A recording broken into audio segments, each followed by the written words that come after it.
Yeah, I mean, the whole failure thing, you can't have a success without failure. You know, there is no win without losing. There's no, you know, learning without ignorance. It's, you know, it's part of the process. I've learned more from my failures than I have from my successes, I can assure you. Yeah. And that's the thing, is that people, I once heard a phrase around, like, a toddler doesn't fall, you know, when they're learning to walk, they don't just fall down over and over and go, that's it, I'm done, I'm not getting up again to walk. You know, they keep on getting up until you succeed at it. And that can be really tiring. But it's, if you know what you want, and you're reaching for something. You know, for me, it's a lot around setting an example for my kids, around, you can have whatever you want if you show up 100%. Yeah, and that's my thing, is around showing up no matter what you are doing. You Right. show up 100%, or just don't do it. I'd much rather not do something than not do it right, if you know what I mean. It Yeah. doesn't serve me or an example. And by being that, and I know as a landmark grad, the language resonates, is by being that person is inspiring other people to be the best versions of themselves. And that's kind of why I do it.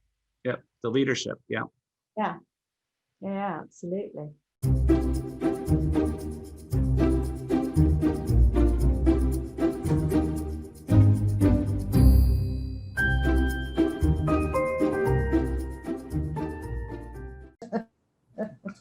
Cool. All right. So let's just jump into it.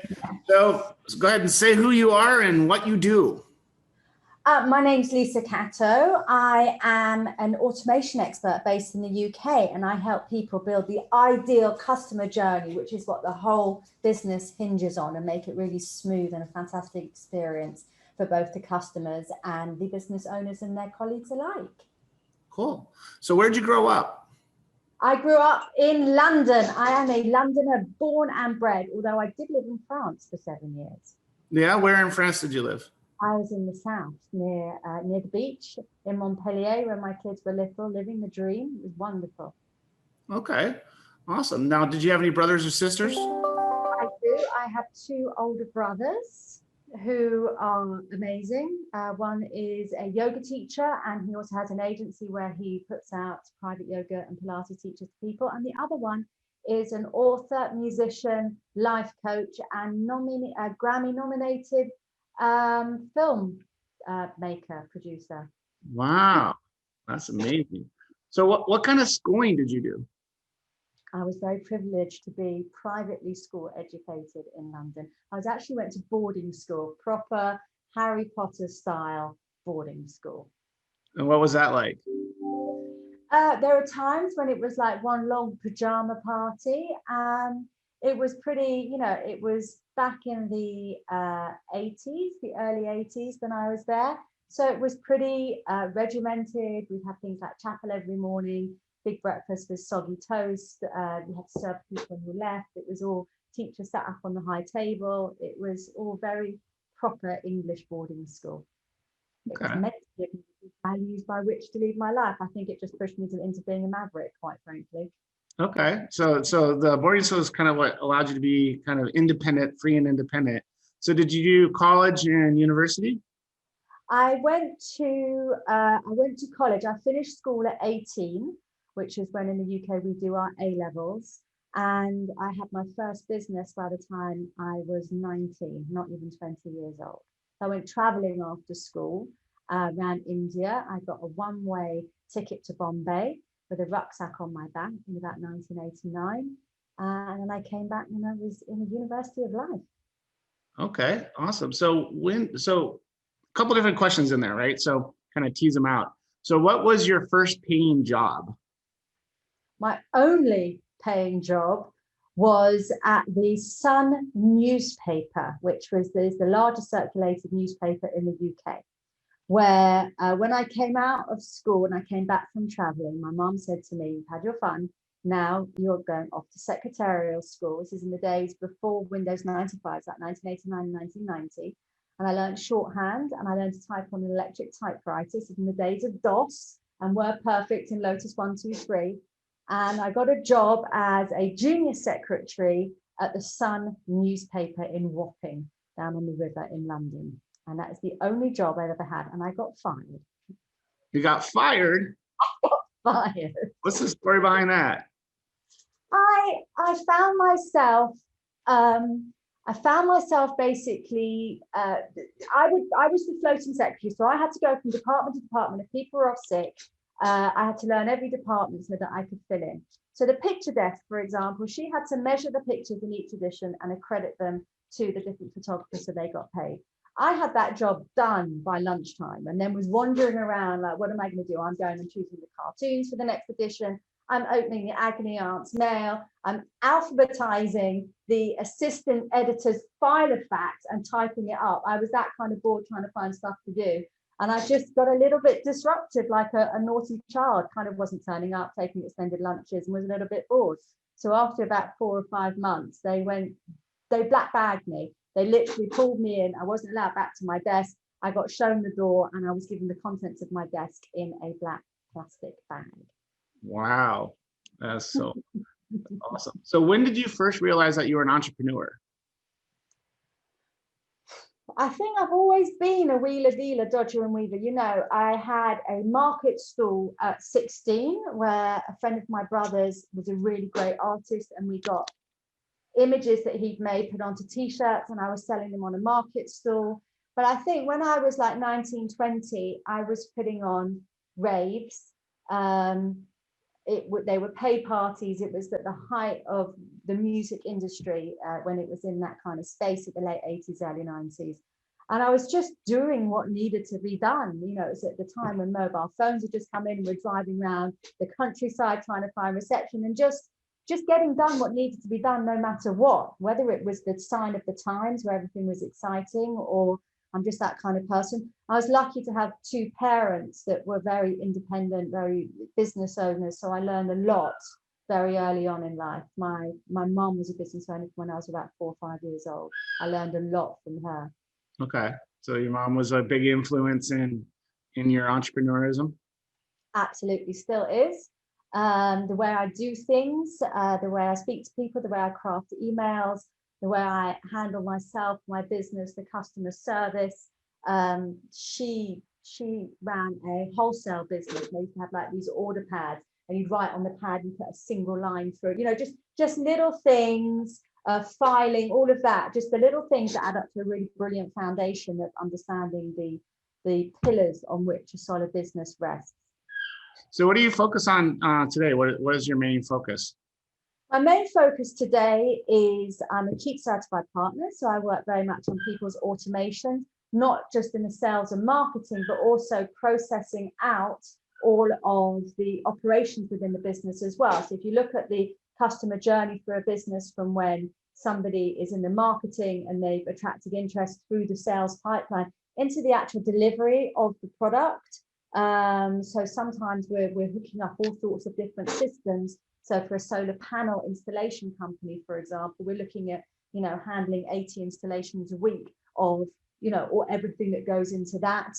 And then going into, you know, the finance department and the whole life cycle through a business of joining everything up, training people into it and giving a great experience for both the customer and for the people working in the business so that people can really release their time and have a nice time in their job instead of feeling like they're just caught up in the weeds. So if you could go back to yourself, so if you could go back 10 years and have a conversation with yourself 10 years ago, what would you tell yourself? How would that conversation go? Ooh, that conversation would go, do one thing. It would be focus. And it's really difficult as a business owner because you've got a million ideas. And I've had to do a lot of training around myself to say no, to create the space to be able to laser focus in on one thing and do it well and be accountable to that. Surrounding myself with like-minded people who are going to challenge me on my ideas. I'm quite a strong personality. So what can happen is people believe me, even when I'm kind of bullshitting and I'm just saying it because it's what I believe at that moment. I might be thinking out loud and people take it as gospel. So I've taken in the last 3-4 years, especially, I have deliberately surrounded myself with people that are going to call me out and are going to challenge me. So when I come to the table now with my business partner with a new idea, he'll go, sounds great, but how is that in alignment with what you've already committed to right now? It's not a no, it's just a not now. So, you know, surrounding myself with people who are going to help me stay on track, but still allow me to be creative, but keeping me focused. Focused is key for me. Okay. And then, so how do you go about finding, you know, what's your main strategy as far as finding the right people to have in that kind of mastermind? Finding the right people is being very clear on my values and what I stand for. And whilst often giving people the benefit of the doubt, is ensuring that when someone is out of alignment in the nicest possible way, just they're not in my zone anymore. They're not someone I can spend time with, because that's like the weakest link. It pulls me down. There's nothing wrong with them. They're not bad people. They're just not my people right now. Also trying to find people that interest me, that aspire to learn, that are always curious, that are not, I myself have suffered terribly from confirmation bias, and people that know me will know that maybe I haven't quite overcome that completely, but being coachable, but listening to people, not always wanting to jump in with what you know to be right. So that general feeling of being in the right company, and in myself being a reflection of that, and catching myself when I'm not representing my own values. Okay. So if you were to meet somebody and they were telling you that they're going to start a business, they're going to I'm going to become an entrepreneur, I'm going to start my business, what would be the 3 things that you would tell them? Why? What why do you want to serve? Who do you want to serve? You know, is being clear. My son does this. My son's 20 and he wants to be an entrepreneur, and he's at university. And I'm like, well, that's great. But, you know, why do you want to be an entrepreneur? Is it just to make money? And if it is just to make money, what are you going to do with that money? And how are you going to contribute back? And how are you going to upskill yourself? You know, what is to understand what your end game is, and have your path and your vision, and know where you're going with that, and the kind of people that you want to take along with you. It's not just money for money's sake. Do something that you love. And if you find yourself procrastinating, then it's not what you want to be doing. This is not the job for you. And get really clear on what you're good at and what you like doing, and don't get caught up in doing stuff because you have to do it. Release yourself from that and build a good framework for yourself. Okay. So you're a Keep certified partner, right? And so when you have the technical aspect of it, how do you keep up with technology? I was looking at this marketing technology chart, right? And so like 6 years ago, there was probably like 10, 15 different software solutions out there. And now there's over 8,000 different stuff, right? And so how do you keep up with all the things that are changing and keeping your technology skills sharp? Again, I surround myself with experts. I know what I'm good at, and I know what I'm an expert at. And if I so I discovered this in 2012 when I was a fantastic generalist, but meanwhile, there's all these other things coming online. I think Google Wave had been and gone by then. And I was actually at a conference, and I was doing a lot of email marketing, and the guy on stage went, yeah, and every night I go home and I spend 2 hours researching how the email servers are going to deliver or not deliver the mails into the inbox versus the junk folder. And I'm like, I don't have 2 hours every night to do that. And I can't do that and know what's happening in the SEO world and what's happening on every social platform. So I've built myself a strong network of experts. So whereas I'm an expert in the automation and the email delivery, I surround myself with people that are experts, whether it be in traffic, whether it be in copy, whether it be in traffic on different platforms, because LinkedIn is different from AdWords, is different from Facebook. So just making sure that I have a network of people who are keeping up to speed with their area of expertise, so I can call on them to deliver the same quality of service should I have had their experience and their knowledge. That's one way, and taking myself out of the operations of my business to give me more time to float around, to get the ideas of how I can be more innovative with the businesses that I work with, and sticking to what I know. I think having a good network of experts around me is definitely the way forward. Okay. So how do you, so one of the right communities. Yeah, communities, definitely. So one of the things I always find, like for me, like I only work on days that end in Y. So it's pretty much all of the days. So how do you manage downtime? Like, do you like, one of the aspects is like people look at entrepreneurism as like, oh, you gotta be a workaholic, stuff like that. So do you work all the time, or how do you manage your downtime? I block it out. So I have my diary, which I live by and I die by, and I block out time for me. So I have a lot of recurring stuff in there, and I make sure that, when it's my kids, that I've got time that I'm having lunch with them, and that I've actually blocked it out like it's an appointment, which feels kind of rigid, but it's very easy as an entrepreneur to kind of be going with the flow and forget that stuff. So if my exercise time and my social time and my time with my kids and family is in my diary, then I don't have to think about it or worry about it, and I can create that balance for myself.